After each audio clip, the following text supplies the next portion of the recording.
Hi friends, Pandian stores இந்த அரசியை கடத்திட்டு போய் எப்படியாவது கல்யாணம் பண்ணணும் அப்படிங்கிற எண்ணத்தோட வீராதி வீரன் சூர புலி இந்த குமாரவேலுவை தற்காப்பு காண்டி நம்ம மீனா போட்டு தாக்குனது தப்பே இல்லை அப்படின்னு நினைக்கிறவங்க உங்கள் மேலான கருத்துக்களை பொண்ணான கையில் கமெண்ட் பாக்ஸில் சொல்லிடுங்க ஃப்ரெண்ட்ஸ். ஐயோ என்னடி பண்ணுறது, இப்படி போட்டு தள்ளிட்டியடி, ஐயோ என்ன பண்ண போகிறேன், அவங்க அப்பனுக்கு தெரிஞ்சால் நம்மளை போட்டு தாக்கிடுவாங்களே அப்படின்னு கோமதி இருந்துட்டு இங்கிட்டு குமுறி குமுறி அழுகுது. அப்படியே ராஜி போயிட்டு அண்ணா அண்ணா அண்ணாங்குது. அண்ணா ஐயோ அத்தை அவனுக்கு என்னாச்சுன்னு தெரியல, பேச்சு மூச்சு இல்லையே அப்படிங்க. இங்கே அரசு இருந்துட்டு பார்த்தீங்கன்னா பேச்சு மூச்சு இல்லாமல் கிடக்கு. ஏன்னா குறவழியில் அதுக்கு அப்படியே கையை வச்சு தூக்கிட்டான் இல்லையா குமார், அந்தளவுக்கு அங்கே வெறி இருக்கும். ஒரு நல்ல மனுஷன் என்ன பண்ணியிருக்கணும், சதீஷ் பார்த்தீங்களா, இன்னொரு பையனை விரும்பினா தெரிஞ்ச உடனே நீ உனக்கு இஷ்டம் இருந்தால் பண்ணு, இல்லைன்னா விட்டுரு அப்படிங்கிறாங்க. இல்லைன்னு சொன்னதுக்கப்புறம் மறுபடியும் நான் உன்னை எந்த இதுவும் சொல்ல மாட்டேன், ஏற்றுக்கிறேன் அப்படின்னு சொல்கிறவன் தாங்க நல்ல பிள்ளை. இங்கே ஆள் இது முரடன் தானே, சத்திவேலு பிள்ளை எப்படி இருக்கும், நல்லாவா இருக்கும். பார்த்தா என்னம்மா பண்ணுறான், அட்டி நொறுக்கி அவன் குப்பரை அடித்து கிடக்குறான். அரசு இங்கே எப்படி லூன்னு இருமிட்டு கிடக்கு, இங்கிட்டு மீனா ஒரு பக்கத்தில் நடுக்கத்தில் கிடக்குது. ஏன்னா போட்டு தள்ளியாச்சுன்ட்டு கொலகாரி ஆயிடுவாள்ல, அவனுக்கு உயிருக்கு ஏதாவது ஆபத்துனா. ராஜ் இங்கிட்டு இருந்து தவிக்குது, கோமதி புலம்பி தள்ளுது. என்ன பண்ணுறது ஏது பண்ணுறதுன்னு தெரியாமல் தவிச்சிட்டு இருக்காங்க. ஆனால் ராஜியோட ஒரு நல்ல நேரம் என்னன்னு பார்த்தீங்கன்னா, இங்கே கதிர் ராஜியும் பேசுகிறாங்க. என்ன என் நினப்பா இருக்கிறியா அப்படின்னு இங்கே ராஜி கேட்க, சேச்சா ஓ நினப்பில் நான் ஏன் இருக்க போகிறேன் அப்படின்னு இங்கிட்டு கதிர் சொல்ல, நான் கூட என் நினப்பில் இருக்கியோன்னு நினச்சிட்டேன் அப்படின்னு ரெண்டு பேரும் மாறி மாறி பேசிகிட்டு இருக்காங்க. செம்ம ஃபன்னு, செம்ம காதல்னு சொல்லலாம். காதல் ரசம் கொஞ்சம் கொஞ்சம் தாங்க கொடுக்குறாரு இந்த டைரக்டர். நமக்கு பிடிச்சதே இந்த பாண்டியன் ஸ்டோரில் கதிர் ராஜி காதல் தான். அதை பார்த்தீங்கன்னா அங்கங்கே முத்தாப்பி வச்ச மாதிரி காமிக்கிறாங்க, முழுசாக சொல்லவே விட மாட்டேங்கிறாங்க. அப்போ தான் ராஜி சொல்லுது, இங்கே நான் டான்ஸ் கிளாஸில் டான்ஸ் போட்டியில் சேர்ந்தேன், இந்த மாதிரி நல்லா எல்லா ரவுண்ட்லேயும் செலக்ட் ஆகிட்டேன் அப்படி இப்படின்னு பெருமையாக சொல்ல, உனக்கு ஏதாவது தப்பாக தெரியுதா அப்படின்னு ராஜி கேட்க, அதெல்லாம் எப்படி தப்புன்னு சொல்ல முடியும், உனக்கு திறமை இருக்குது நிரூபிச்சிருக்க, நீ திறமை இருந்து நீ மாட்டேன்னு சொன்னாதே நான் உன் மேலே கோய்ப்பேன், எங்கே போனாலும் உன்னோட பேரை நல்லா பதிவு பண்ணுறியே அப்படிங்கிறாங்க. கதிர் மாதிரி வேற லெவல் தாங்க சொல்லணும். சதீஷ் மாதிரியே தாங்க கதிர் தம்பியும். அப்படியே ராஜிக்கு ரொம்ப சந்தோஷம் தாங்கலை. எப்படா உன்னால் மட்டும் இப்படிலாம் பேச தோணுது அப்படிங்கிற மாதிரி பார்க்குறாங்க. பரவாயில்ல அப்படிங்கிறாங்க. அதுக்கப்புறம் ராஜி இருந்துட்டு, நீ வர்றியா, எதுக்கு நான் வரணும், நீங்கள் தானே சாமி கும்பிட போயிருக்கீங்க, சரி நாங்கள் சாமி கும்பிட போனால் நீ வரக்கூடாதா அப்படிங்கிறாங்க. பார்க்கலாம் அப்படிங்கிற மாதிரி பேச, அப்புறம் all the best Raji, first prize வாங்கணும். ஃபஸ்ட் ப்ரைஸ்லாம் வேணாம் அப்படிங்கிறாங்க. ஏன்னா அவங்களுக்கு பைக் வாங்கி கொடுக்கணும், அதுதான் அவங்களோட ஆசை. இருந்தாலும் கதிர் என்ன பண்ணுறாங்க, நல்லபடியாக நீ ஃபஸ்ட் ப்ரைஸ் வாங்க அப்படின்னு சொல்லிட்டு வச்சிடறாங்களா. இந்த பேசுனதுனால பிள்ளைக்கு தூக்கமே வரலங்க. விடிஞ்சு விடியங்காட்டிலையும் கிளம்பிடுறாரு. விடிஞ்சதோ விடியலையோங்க வந்துடுறாரு. வந்த கேடிங்க டக் டக்குன்னு கதவு சத்தம். ஐயோ யாருன்னு தெரியலையடி அப்படின்னு சொல்லிட்டு மெல்ல சீக்கிரம் மூடி ஒளிச்சு வச்சிடறாங்க. வச்சுட்டு பார்த்தா கதிரை பார்த்தா அப்பா அப்படின்னு, வாடாடே வந்தடா என் நெஞ்சில் பால் வாத்தடா அப்படின்ட்டு, ஐயோ இவனுக்கு சொல்லலாமா அப்படின்னு கோமதி உருட்டி முழிக்க, வேற வழி இல்லை, யார் கதிர் இல்லைன்னா நம்ம யார் கை கொடுப்பா, கடவுள் மாதிரி கதிர் வந்திருக்கு. ஆமாம் கதிர், எப்படி கதிர் வந்தீங்க அப்படின்னு கேட்கல, இல்லை ராஜி தான். ராஜி அப்படின்னு திரும்புகிறாங்க. இல்லை ராஜிக்கிட்ட பேசிகிட்டு இருந்தேன், உங்களுக்கு பார்க்கணுமா ஆசை இருக்கா, சாமி கும்பிட வரீங்களான்னு கேட்டா அப்படிங்கிற. ராஜி ஒன்று கிண்டல் யாருமே பேச முடியல, அதனால தான் வந்தேன் அப்படின்னு கதிர் சொல்ல, ஏன் எல்லாரும் ஒரு மாதிரி அமைதியாக இருக்கீங்க அப்படின்னு கேட்க, அதுக்கப்புறம் டேய் உன்ட்ட ஒன்று சொல்லணும்டா அப்படின்னு கோமதி சொல்கிறாங்க. என்னம்மா சொல்லணும் அப்படிங்கல, அது நான் சொல்கிறேன் அப்படின்னு மீனா சொல்ல வராங்க. அப்படியே அரசி ராஜி எல்லாரும் பேயறிஞ்ச மாதிரி இருக்கீங்க அப்படின்னு கேட்கல, இல்லை அந்த குமார் இருக்கான்ல குமார் அப்படிங்கிற, அவன் குமார் பேச்சை ஏன் இப்போ இது இழுக்கிறீங்க, என்ன அரசி விளையாட்றியா, அவன் பேச்சு ஏன் இப்போ பேசணும், என்ன நினச்சிட்டு இருக்க அப்படின்னு பேரை சொன்னோன்னே பயங்கரமாக ஆடுறாரு. இல்லைடா அவங்க வந்து அப்படின்னு சொல்ல வர்றாங்க. இங்கே வருவானா அவன் வந்தா நான் வெட்டி பொலி போட்டுற மாட்டேன். என்ன என் தங்கச்சி நிம்மதியாக இருக்க விட மாட்டானா, அவன் மட்டும் என் கண்ணில் கிடைச்சான் ஆஞ்சு அவரக்கா பந்தல் போட்டு தூக்கி போட்டு மண்ணுக்குள்ளே போட்டு அப்படி இப்படின்னு சொல்லல, நீ ஒன்றும் செய்ய வேணாண்டா கதிர், அக்கடை சூடு அப்படிங்கிற மாதிரி அங்கே பாரு அப்படிங்கிறாங்க. என்னம்மா அப்படின்னு பார்த்தா குமார், ஐயோ என்ன குமார் இங்கே கிடக்குறான் அப்படின்னு, அம்மா என்னாச்சு டே குமார் என்னடா ஆச்சு அப்படின்னு மூக்கில் கையை வைக்கிறாரு. அப்படி ஐயோ அப்படின்னு அப்படி படபடப்பா இருக்காரு. மீனா பார்க்குறாங்க. இதே பழைய நிலைமையில் இருந்தாங்கன்னா யாரோ என்னமோ சொன்னாங்க, அடிச்சு பிடிவேன் மிதிச்சு பிடிவேன்னு, இப்போ என்னம்மா அப்படின்னு சொல்லியிருப்பாங்க.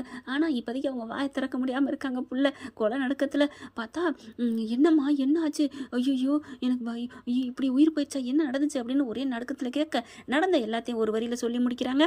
அண்ணி நல்ல வேலை அண்ணி, என் தங்கச்சி வாழ்க்கையை காப்பாற்றிட்டீங்க, என் தங்கச்சி உயிரை காப்பாற்றிட்டீங்க, என்ன அரசி எப்படி பாரு இது தேவையா அப்படிங்கிற மாதிரி பார்க்க, நான் என்னென்ன பண்ணுவேன், அவன் இப்படி வருவேன்னு எல்லாம் நம்ம குடும்ப ஒத்துமைன்னு சொல்லி சொல்லி என்னை கவுத்தான். இப்போவும் மறுபடியும் அதே தான் வந்து சொன்னான். நான் முடியவே முடியாதுட்டேன், எங்கள் அப்பா தான் முக்கியம்னு சொல்லிட்டேன் அண்ணே அப்படிங்கிறாங்க. இப்போ இவன் என்ன பண்ணுறது அப்படிங்கல. ஒன்றும் பண்ண முடியாது, ஹாஸ்பிட்டலில் போய் சேர்த்தே தீரணும். இவனுக்கு உயிருக்கு ஏதாவது ஆச்சுன்னா அப்புறம் அண்ணி பாவம் கொலைப்பள்ளியில் சேர்ந்துருவாங்க அப்படின்ட்டு வேகமாக டக்குன்னு தூக்கி காரை வர வைக்கிறாங்க. காரில் வச்சுட்டு கூட்டிகிட்டு போகிறாங்க. என்ன ஆச்சுன்னு கேட்குறாங்க. பார்த்தா விழுந்துட்டார், வழுக்கி விழுந்துட்டாரு. எங்கள் அண்ணன் பையன் தான் அப்படிங்கிறாங்க, எங்கள் மாமா பையன் தான் அப்படின்றாங்க.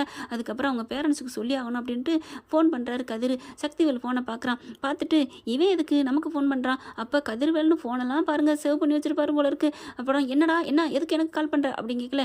என்ன விளையாடுறியா, உனக்கு என்ன திமிரு வச்சு போச்சா அப்படின்னு கதிர் கேட்க, ஏய் ஃபோனை போட்டுட்டு திமிரு வச்சாச்சான்னு கேட்குற கடை ஃபோனை போடுற அப்படிங்கல. இங்கே பார், உன் பையனை எதுக்கு இங்கே அனுப்பிச்சிருக்க அப்படிங்கிறாங்க.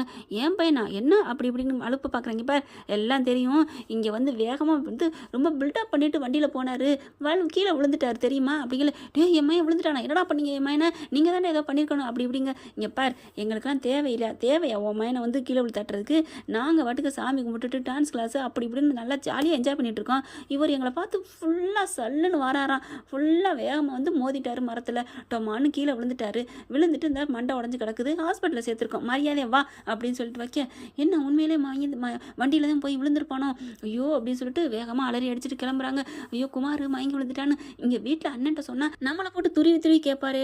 ஒன்றுமே பண்ண முடியலையே, ஐயோ ஐயோ நம்ம போலீஸுக்கும் போக முடியாது, திருடனுக்கு தேல் கொட்டினது மாதிரி ஆகிப்போச்சே அப்படின்ட்டு, அண்ணே அண்ணே எனக்கு முக்கியமான வேலை இருக்குது அப்படின்னு சொல்லிட்டு கிளம்புறாங்க. கிளம்புனா அம்மா வந்து பிடுங்குது, எங்கடா போகிற, ஐயோ முக்கியமான வேலை இருக்குது ஆளை விடு அப்படின்னு சொல்லிட்டு, இப்போ வர இவனோட புது என்ன போக்குன்னு தெரிய மாட்டேங்குது அப்படின்னு முத்துவேல் சொல்லிட்டு போயிடறாரு. இங்கே பறந்து அடிச்சுட்டு போகிறாங்க. அங்கே ட்ரீட்மெண்ட் போயிட்டுருக்கு குமாரவேலுக்கு.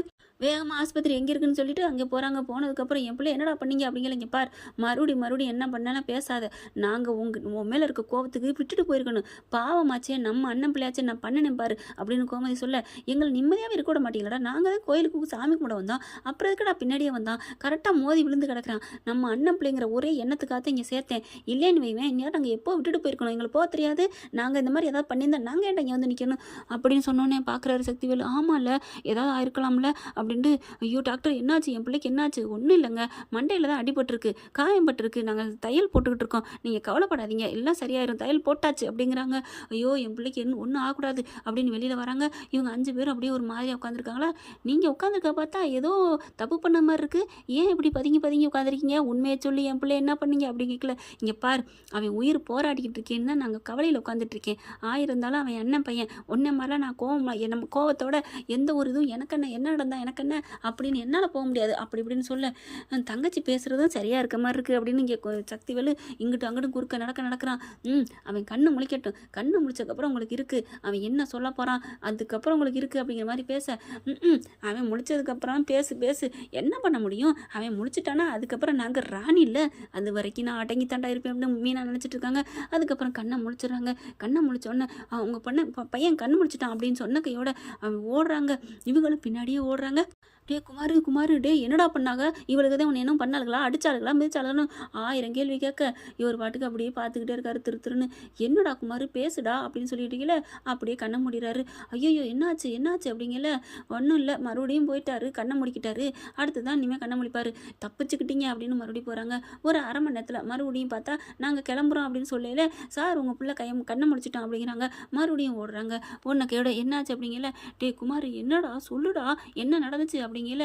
நீங்கள் யார் அப்படின்னு குமார் கேட்குறாங்க. சோழி முடிஞ்சிச்சுங்க அப்பா அப்படின்னு மீனா அப்படியே சந்தோஷப்படுது. என்ன நீங்கள் யார், எதுக்கு என்னை வந்து குமாருங்கிறீங்க, என் பேர் என்ன குமாரா, முடிஞ்சிருச்சு, என்னது சுயநினைவு இழந்து விட்டார். சக்திவேலுக்கு இதெல்லாம் வேணும் தாங்க, அடுத்த குடும்பத்தை கெடுக்கிறதுக்கு அயலூருக்கு போக சொன்னேன் பார்த்தீங்களா, எல்லாம் வேணும் தான், இதைத்தான் கெடுவான்னு கேடு நினைப்பான்னு சொல்லுவாங்களோ, இல்லை தெனை விதைச்சவன் தெனை இருப்பான், வேணை விதைச்சவன் வேணா இருப்பான்னு சொல்லுவாங்களா, என்னன்னு தெரியல. பார்க்கலாம் ஃப்ரெண்ட் என்ன நடக்க போகுதுன்னு. இப்படி போனாலும் நல்லா தான் இருக்கும். இந்த பதிவு உங்களுக்கு பிடிச்சிருந்துச்சுன்னா உங்கள் பொண்ணான கையில் ஒரு லைக்கை போட்டு சப்ஸ்கிரைப் பண்ணிடுங்க. Thank you friends.